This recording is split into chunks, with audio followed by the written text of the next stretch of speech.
Hari Om and welcome to all the divine Atmajyotis to today's Bhagavad Gita Satsang. Today let us learn 7.16 and 7.17. First let us learn how to chant. For that I request all of you to sit straight, fold your hands in Namaste, close your eyes.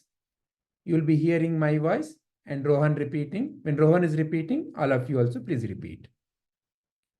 Chatur-vidhā bhajante mam. chatur-vidhā bhajante māṁ. janāḥ su-kṛitino rjuna. janāḥ sukṛitino rjuna. ārto jijñāsur artha-arthī. ārto jijñāsur artha-arthī. jñānī ca bharatarṣhabha. jñānī ca bharatarṣhabha. Can you please read out the meaning, Rohan? O best amongst the Bharatas, four kinds of pious people engage in my devotion: the distressed, the seekers of knowledge, the seekers of worldly possessions, and those who are situated in knowledge. Wonderful. Let us learn how to chant the 7.17 also. Please repeat after me, Rohan. And when Rohan is repeating, all of you also please repeat. Tesham jñānī nityayukta. Tesham jñānī nityayukta. Eka bhaktir vishishyate. Eka bhaktir vishishyate. Priyo hi jñāninotyartham. Priyo hi jñāninotyartham. jñāninotyartham. Jnāninotyartham. Aham sacha mama priyaha. Aham sacha mama priyaha. Please read out the meaning. Amongst these, I consider them to be the highest, who worship me with knowledge and are steadfastly and exclusively devoted to me. I am very dear to them and they are very dear to me. Thank you very much, Rohan. So, I see that Megha, you have raised your hand. You have a question? Yes, Vijay had one in the previous shloka. Yeah. What is the question you In have? Arjuna, that word I didn't know what it means. So you want the meaning of the word? Yes, Vijay, I didn't understand the word. Okay. So su-kṛti, those who are pious.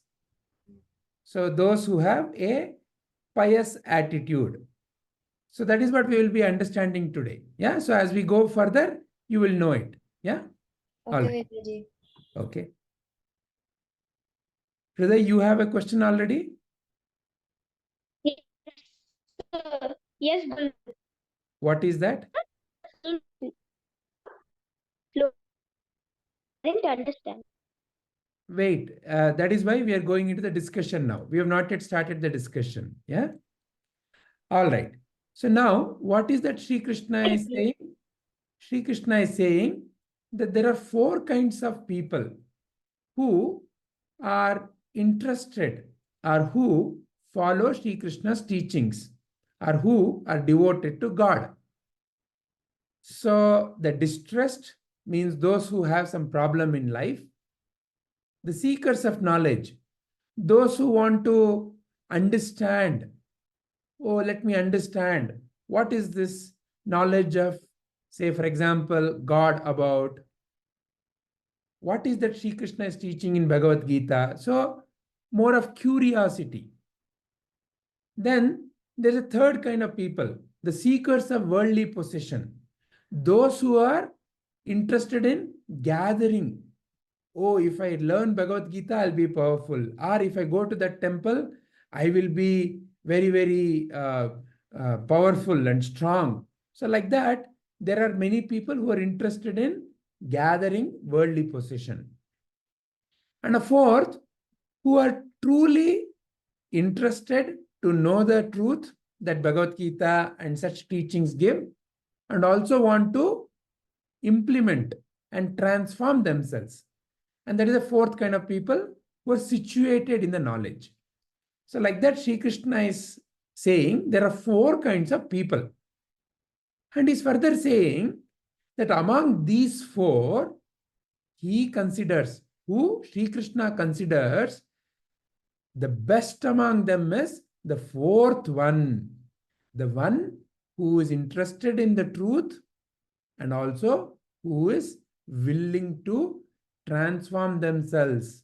And those who are devoted to me, those are very dear to me. This is what Sri Krishna is saying, literally, right? So let us understand this with some simple experiments. Then you will have clarity, and then we will have a discussion. So in order to understand this better, a simple question. What is the use of the sun? S-U-N, sun. Okay. So I'll be giving you now different people and different situations, and you can answer me. Okay. So now there is this lady, let's say a washing lady. What is the use of the sun for the washing lady? I'm assuming those who have raised the hand want to answer, right? So let me ask Vihan. Yes, Vihan. Therefore, key for the washing lady, the sun will produce heat to dry up the clothes. The sun will produce heat to dry the cloth. Very nice. Sanvi, what is your answer? The same, Ji. It will provide dryness. Okay, wonderful, right? So if you really look at it, what is that she is looking for from the sun? What is that she expects from the sun? That it gets her work done. What is her work? She has dried the clothes and she wants her clothes to be dried, right? That is what she's expecting from the sun. Very nice. Now, I'll give you another situation. Now, let's say there is a scientist and there's a businessman. And the scientist, let's say, has figured out how to get the energy from the sun through solar panels. Okay. And the businessman wants to use that to make a business.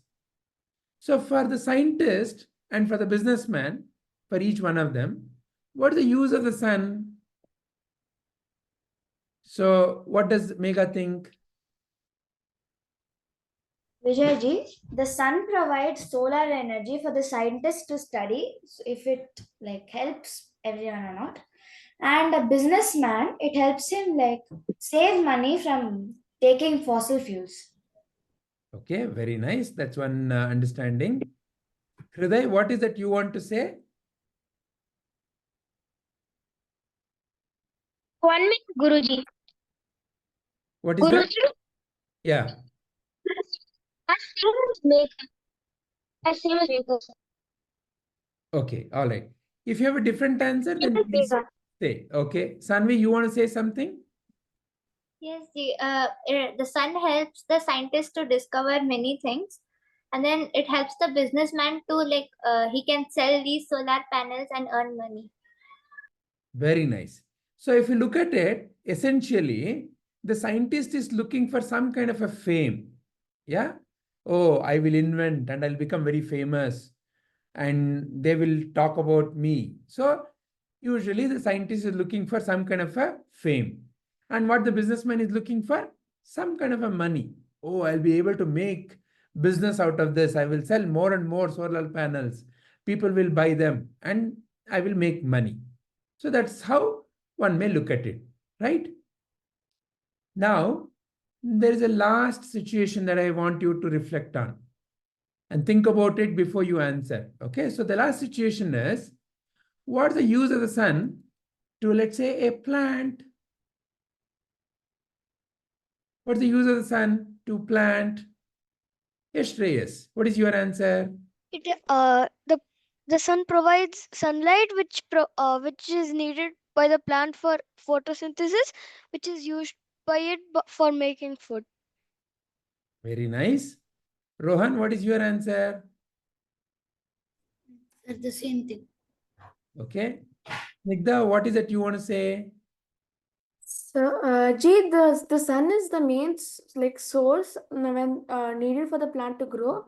So, along with water and chlorophyll, sun is also really important.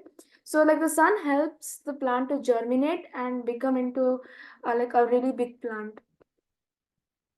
They Very have the seed to nice. become a really big plant. Very nice. What about Sanvi? What does Sanvi want to say? It gives in two things: light energy for photosynthesis, and sunlight and temperature. Wonderful. But now, if you look at it from the plant viewpoint, right? What does the plant do? It uses the sun's energy, of course, to grow, for it to become bigger, and for it to generate the food. And what does it do with the food, which is nothing but the fruits that it generates? It is for others to consume, is it not? So the plant is the one which not only takes the sun's energy for its own growth, but also is able to offer it to others for their benefit. So in a way, these four different situations or these four different beings give you an insight into what Sri Krishna is saying. So some people look at the divine knowledge, or let's say the world, as a place where they simply have to get various things that they need. So just like, for example, in this shloka, there is an example reference to Gajendra. So you all may know this story. There was this elephant which was caught by a crocodile, and it called out the help of Hari for helping. And Hari came and helped that crocodile to release the elephant. So this is artha. Oh God, help me. I am feeling very worried. Oh God, help me. I have exam tomorrow. I may not have studied properly, but God help me. Like that, many a times, people become arthas. Artha means what? We look at the divine as someone who is there only to fulfill our desires. Just like how many a times, that is how we deal with our parents. No, parents are there only to fulfill all the things that I need. Amma, I want puri. If Amma doesn't make puri, I get angry. Rappa, I want a new box. If Appa doesn't bring the new box, I become sad. So like that, artha, asking always. So that is a relationship that they create with God. Then there is seekers of knowledge. Just like that scientist, some become only curious. That is where this example of Bharadwaja. So apparently he wanted to learn all the things that are there in the Vedas. And for that, he wanted a boon from Brahmaji. Brahmaji said, okay, you have another 100 years. After another 100 years also, he was not done with Vedas. So like that, many, many lifetimes went on. After some 8 or 9 lifetimes, then Bharadwaja Muni asked Brahmaji, oh, am I done with the Vedas? Am I very close to being done? Brahmaji said, imagine there's a huge mountain. Okay, like Mount Everest, big mountain. And imagine in that mountain, one rock. And imagine in that rock, one small grain. If the knowledge is all this mountain is knowledge, right now you have one grain of it.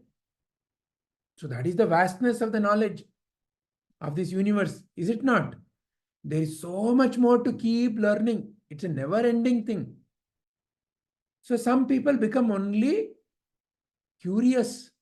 They want to learn about divine, God, only for the sake of curiosity. Jijñāsur. Maybe they truly do not want to transform themselves. They just want to be able to say, I also know Bhagavad Gita, I also know Upanishads, I also have visited the temple. So it is more of to talk, jijñāsur. Then there is a third, like that businessman. seekers of worldly possession. Oh, I will make use of this. I will sell. I will make more money. Oh God, I will come and give you my hair. You give me 1 kg of gold. Or God, you get me promotion in my job. I will come and offer you some money. So like that, they're constantly seeking various kinds of things that they can get from divine or God. This is the third kind. So, artha-arthī, the one who's seeking. And there's a fourth one, like the example that you're seeing here. The fourth one, like that seed or the plant that you saw in the last example, like Swami Vivekananda. He was also very, very interested to know what is or who is God. And he would meet various kinds of so-called masters and he would ask them, have you seen God? Can you help me see God? Many of the spiritual masters or people who used to talk about spirituality could not answer him convincingly. Only Ramakrishna Paramahamsa, the great realized Sadguru, he said, yes, I can help you, but you have to follow what I say. And thus the journey between Vivekananda and Sri Ramakrishna Paramahamsa began. There, Vivekananda was truly, really interested, and he was willing to go whatever the distance that it takes to realize what is this divine, who is God, what is my relationship to God, what is this world. I want to know the truth of this. So when that seeking is true, and when that seeking is true and one is willing to follow what the Sadguru says, such a being is a jnānī, because they are not seeking for the sake of intellectual curiosity. They're seeking because they truly want to transform themselves. And Sri Krishna is saying, I like such people, I love such people. So, who is Sri Krishna's real favorite? To know that, now I request our Snigdha to tell a story, and then we will come back to discuss further in how that story is related to our today's shloka. Hariom to all, my name is Snigdha and today I am going to be telling a story. So, before I start with today's story, let me ask you all a question. This is a very easy question. Most of you will know this answer. One second. So, who are these two? You can raise your hand and answer. Yes, Hriday? One is Krishna and the another one is Sudama. Yes, so one is Krishna and the other one is Sudama. So, Krishna and Sudama, so Krishna's dearest friend is Sudama. So let me tell you the story of Krishna and Sudama and how Krishna changed Sudama's life. So, Krishna and Sudama were both pupils at the Acharya Sandhi ashram in Vrindavan. And Krishna was a really royal, he had like a royal family and all that. Whereas Sudama was a boy from a really poor family. Yet, they developed an uncanny friendship with mutual trust during that time. They were inseparable during their stay. So these two were really good friends. And when they were done studying in the ashram, Krishna and Sudama said their goodbyes to each other. Soon, Krishna grew to become a successful king at Dwarka. Whereas Sudama lived a very simple and frugal life with his wife and 2 children. They were poor. Sudama's wife persuaded Sudama against his wishes to go seek help from Krishna. so that they could lead a comfortable life.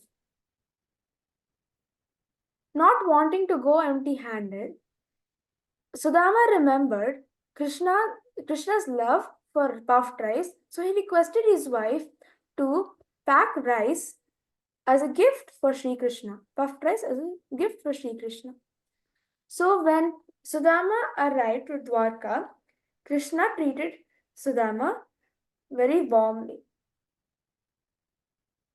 He also arranged the best of things to make Sudama comfortable. Even as they reminisced their childhood, Sudama was embarrassed to give the puffed rice as a gift to Sri Krishna, as Sri Krishna was the ruler of an entire land. And Krishna, sensing this and knowing that Sudama was carrying puffed rice, asked for it and ate it delightfully and told Sudama that this is the best thing that he has ever eaten. Feeling more embarrassed now at how well he was treated, Sudama did not ask for anything. Even as he said his goodbyes to Sri Krishna. So, even as he said his goodbyes to Sri Krishna, he still did not tell the reason why he had come there.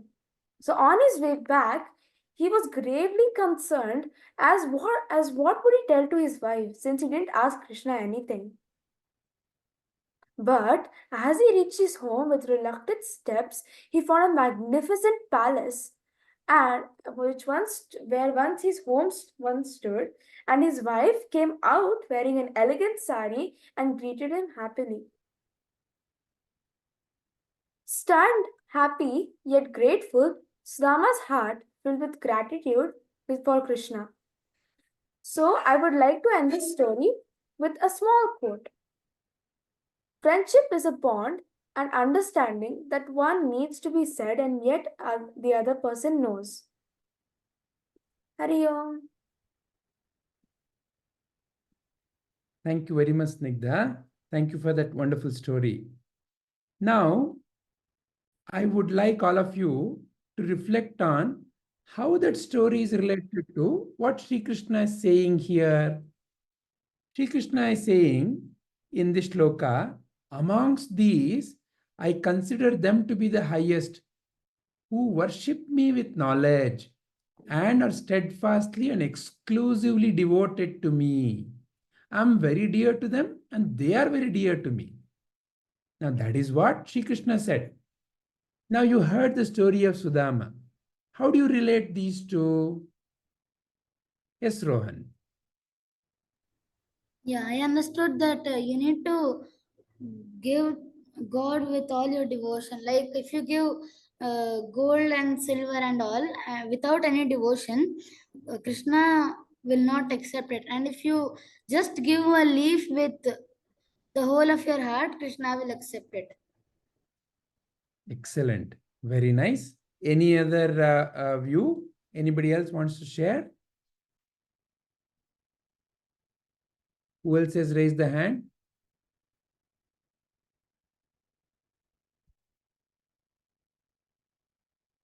Megha, have you raised the hand? Yes, we did. Yeah. Like when they were studying, they were inseparable as friends.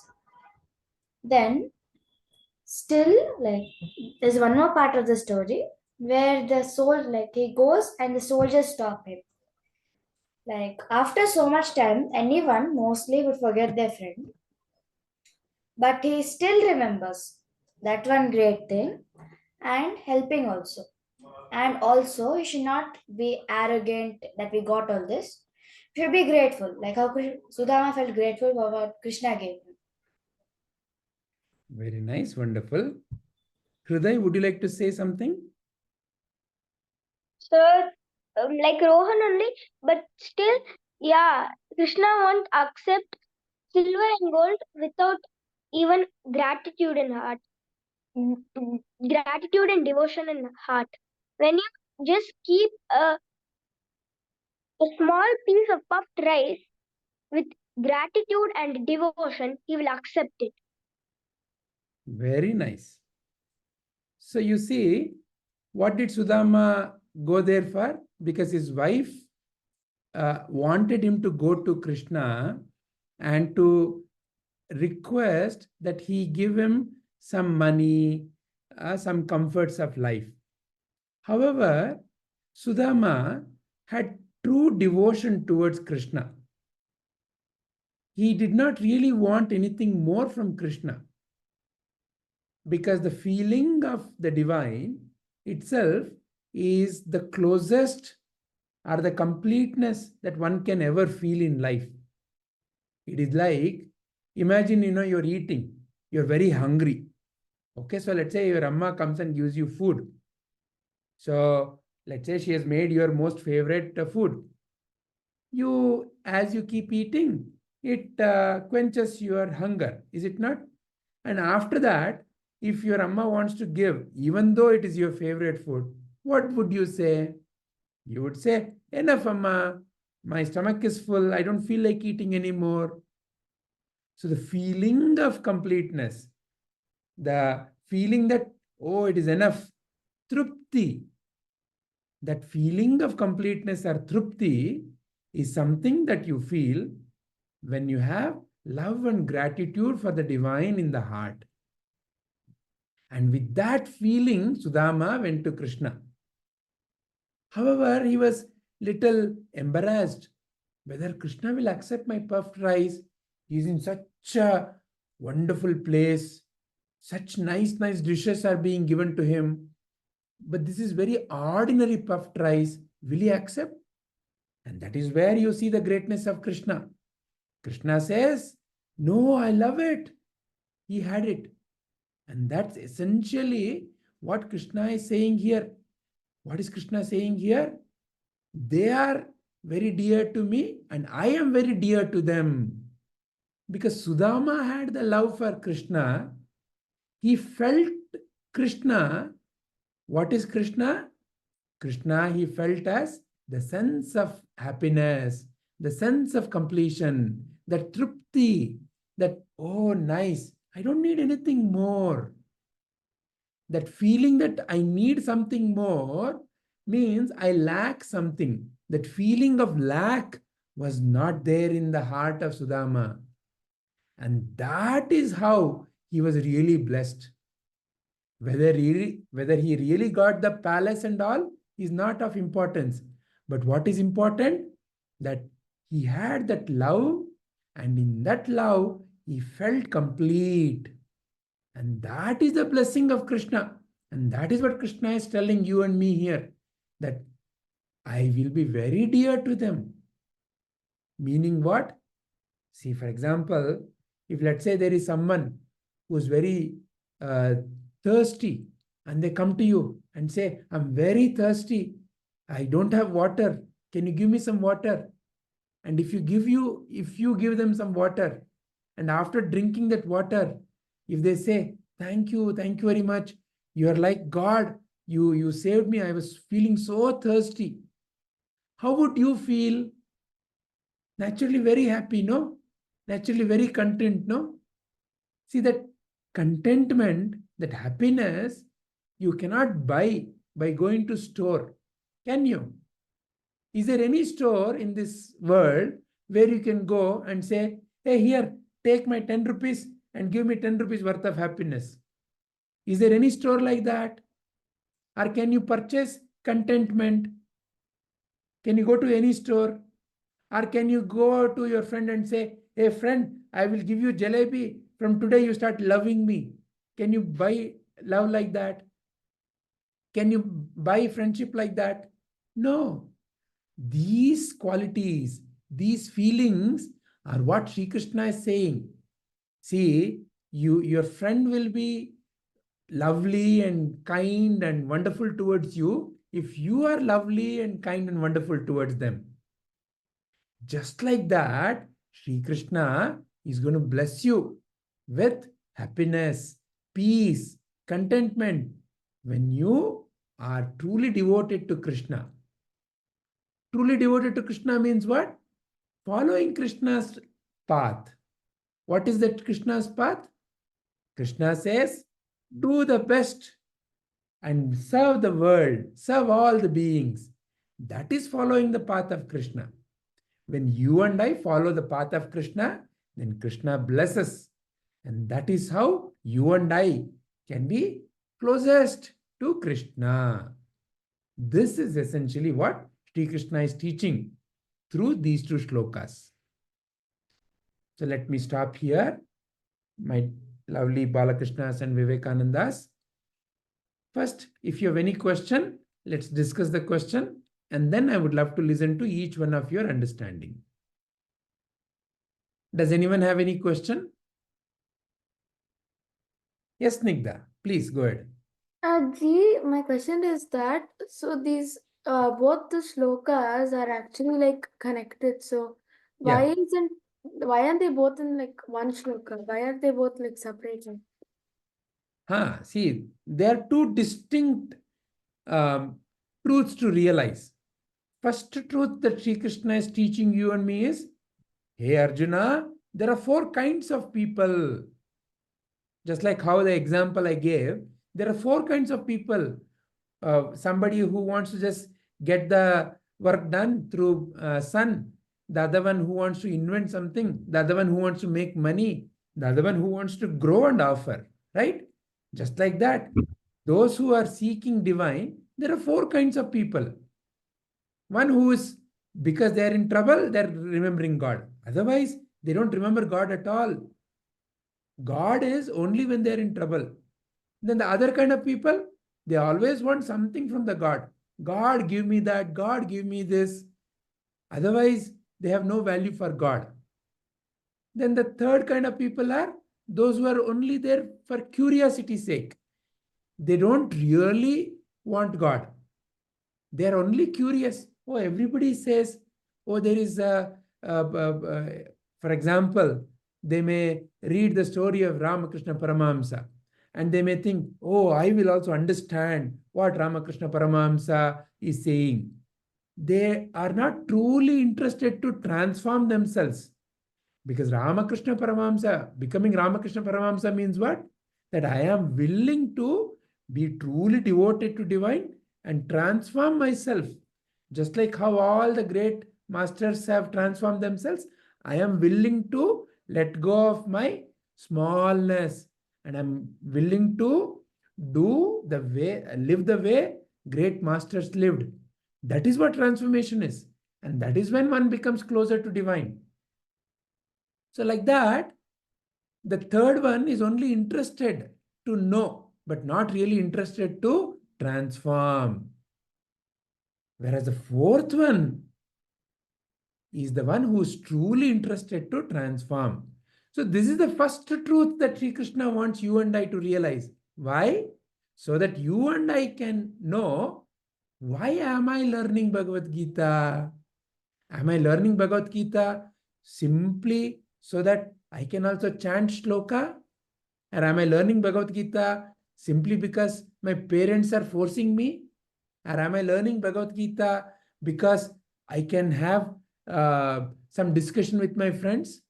Or am I learning Bhagavad Gita to realize the truth and to bring that truth in my day-to-day life? What is my way? So you and I have to know that, right? So therefore, the first shloka is giving you, these are the four types of people who come to me. Then Sri Krishna is telling you, who is the closest? See, in a classroom, who is usually the teacher's favorite? Someone who has lot of curiosity and interest to learn the subject. Someone who is asking questions, not simply to test the knowledge of the teacher, or not simply to show off. Truly interested to learn, is it not? Like that, Sri Krishna is showing us two truths. Does that answer your question, Snigdha? Yes, Ji. Those who seek knowledge are like the people who, like, as you told, they do lots of Vedas, but they don't really realize the truth. Those are called seekers of knowledge, right? Jijñāsur. That means like They're simply interested in the knowledge. They're not interested in making the knowledge part of their life. See, for example, what is the knowledge Sri Krishna is teaching? Arjuna, the way to live an enlightened life is to look at how you can be of value to someone else, how you can serve someone else.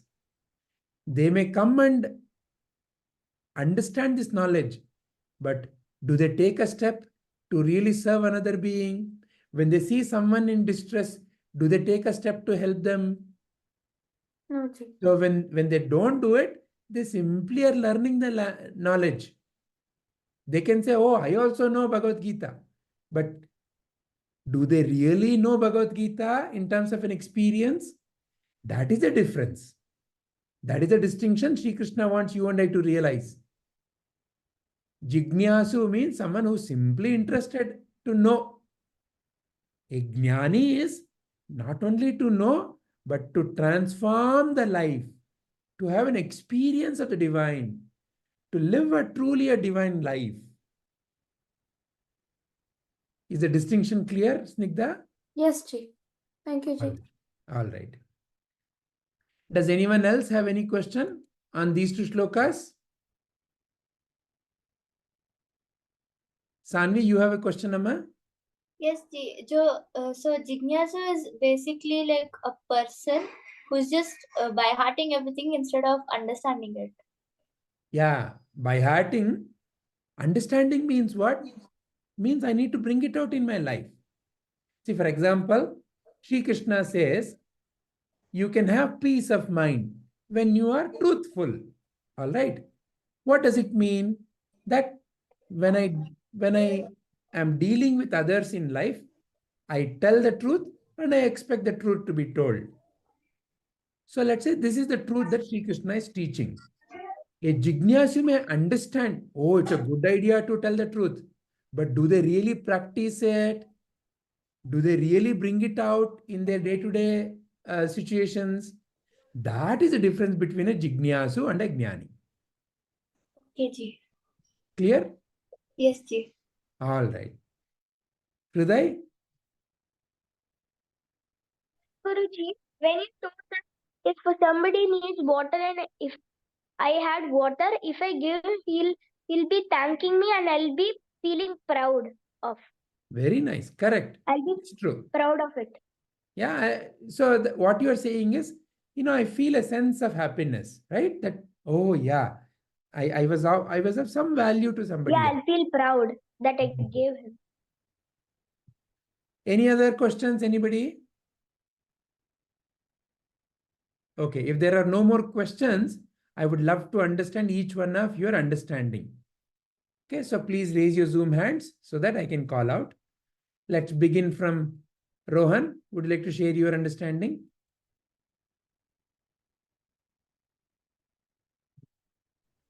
Yes, sir. Krishna is telling here that who has the curiosity to realize the true nature of Krishna, only Krishna considers him as his true devotee. Not just curiosity. Curiosity and the willingness to transform themselves. See, Krishna may say, for example, see, somebody may have a curiosity to, say, learn cooking, how to make, let's say, chapati. So simply curiosity and they look at some YouTube video will not make them a chapati maker, no. They have to then go to kitchen, they have to take atta, they have to mix, and they may end up making some mistakes. They have to be willing to correct their mistakes. Then only they can truly learn and they can say, oh, now not only I have the knowledge, but I have the experience of making chapati. Is it not? Yes, sir. That is what Sri Krishna is teaching. Simply curiosity means somebody becomes a jijñāsur. Oh, I also know chapati. Chapati is made by atta, salt. Okay, that's all. How do you make? You mix water and you make atta. Okay, can you make chapati? I cannot make chapati. I know only how to explain chapati. No, that won't help. Would it help your hunger to go away? No. That is the difference that Sri Krishna is teaching you and me. Simply, it is not going to help you. If you say, I know Bhagavad Gita shloka, karmanne vadikaraste ma paleshu kadachana. So I also know. it is good to do duty without expecting fruit of the action. I also know that shloka is not going to help.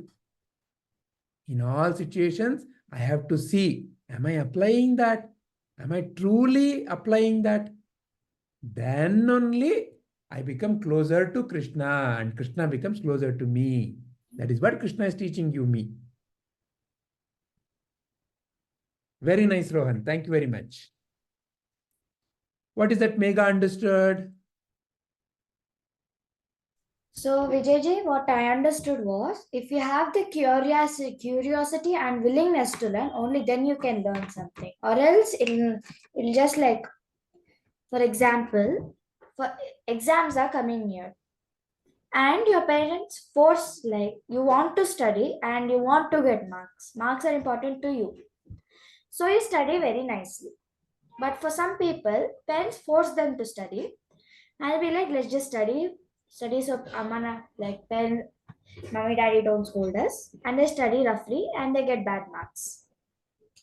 Like that, like that. If you want to learn only, you can learn. If you do not want to learn, only you'll have half of it. Like lesser than half of it also. Not even have it actually. Yeah, there I would like to add one thing, Megha. Curiosity, very important, excellent. Willingness to learn is very important, excellent. One more important thing, that I will develop true interest and I will do whatever it takes to learn that subject, to know that subject really, thoroughly. I do it because I want to be good at it. So that is a different mindset, is it not? Then you will do all that is possible by you to learn it really well, not simply because there is an exam. That is what Sri Krishna is teaching you and me here. Very nice. Thank you, Megha. Okay, what did Vihan understand from this shloka? It's a little bit of the same thing that what Megha told about the willingness and curiosity. Okay, wonderful. Anything more you would like to add? No, Ji. All right. Thank you very much, Vihan. Shreyas, what about you? Yes, Vijay. So I understood from this shloka that whenever if you want to learn something very like interestingly, like you want to learn Bhagavad Gita, s- I'll take another example. Like Megha said, if your exams are coming, now it's not still. Now if some people they just say, God, give me the knowledge, I'll take it in. I'll do puja every day.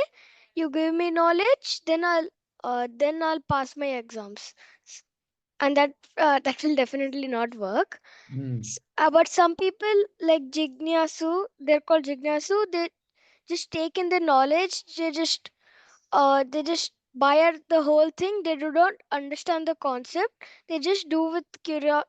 They just want to say that we know this. Yeah, I can also do that. I know everything and all. But people like jnānī, those people, they're very devoted. Um, they're devoted. They have the they have the willingness to do it. They have a very true interest to do the study, and they want to understand the concept. Then they want to analyze it in their exam. So those people are called jnānī. That's what I understood. Excellent. Very nice. Very nice, Shreyas. Wonderful.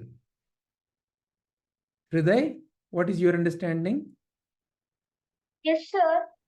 I'll give an example that same as I gave in the session that if you keep gold, diamond, diamond and all without any devotion and tell God that take this, give me knowledge and everything, the God won't accept.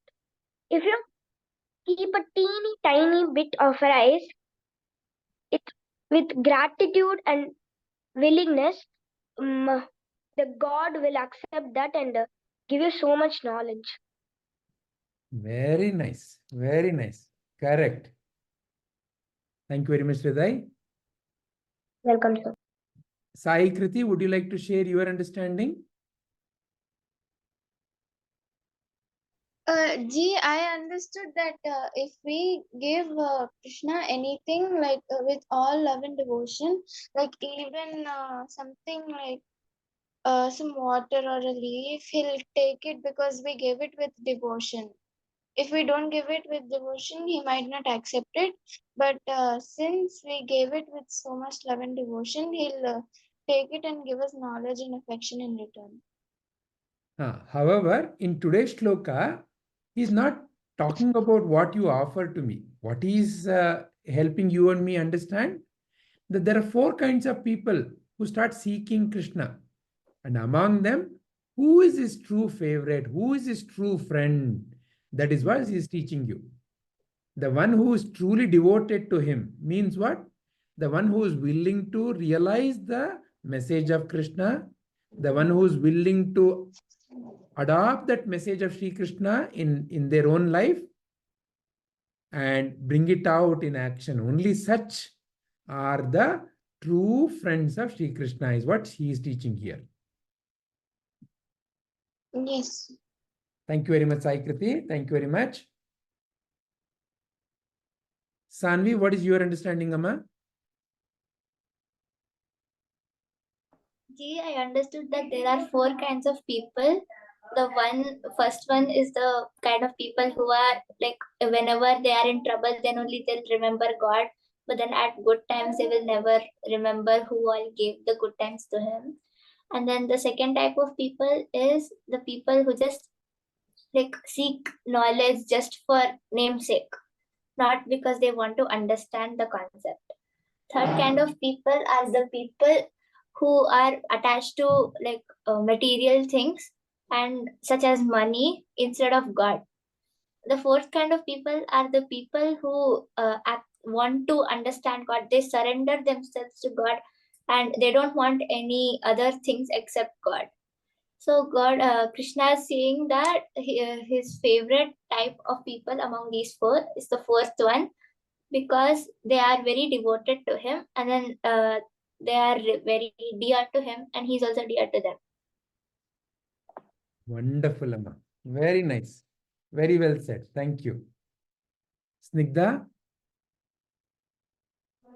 These are what I understood in this shloka, in both the shlokas are that I'll just tell an example. So, for example, you are learning the Bhagavad Gita. So, there are 4 kinds of people with you.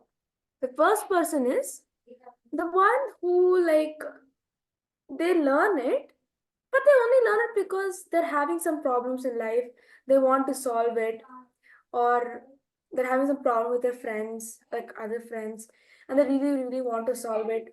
That's why they're coming to Bhagavad Gita, so they can settle with their friends or their family and all. The second person only comes there because he's curious, but the thing is that he is very he's curious, but the thing is that he just by hearts all the shlokas in Bhagavad Gita. He just, whatever Sri Krishna is saying to Arjuna, he just keeps in his mind, but he never knows how to apply it in his life. Whereas the third person only goes to learns Bhagavad Gita for him to get higher positions in life. That's the only reason, or else he would forget about Bhagavad Gita. He doesn't even know what Bhagavad Gita is. Other than that, the fourth person is a person who is truly devoted, who surrenders to Krishna, and who is willingly wanting to learn Bhagavad Gita and is applying it in his day-to-day life. So out of these 4 people, Krishna likes the most favorite is the 4th person, as they're willingly devoted to him, and he is very dear to them, and they are also very dear to him, is what I understood about this shloka. Excellent. Much like how Sudama had great devotion towards Krishna, so therefore Krishna wanted Sudama also to be closer to him. So he accepted whatever Sudama gave, and he offered him so much more. Very nice, Snigdha. Thank you very much. Thank you. Is there anyone else who wants to say anything more or ask anything more? All right. Then with that, let us end our today's contemplation. Hari Om. Hari Om, Guruji.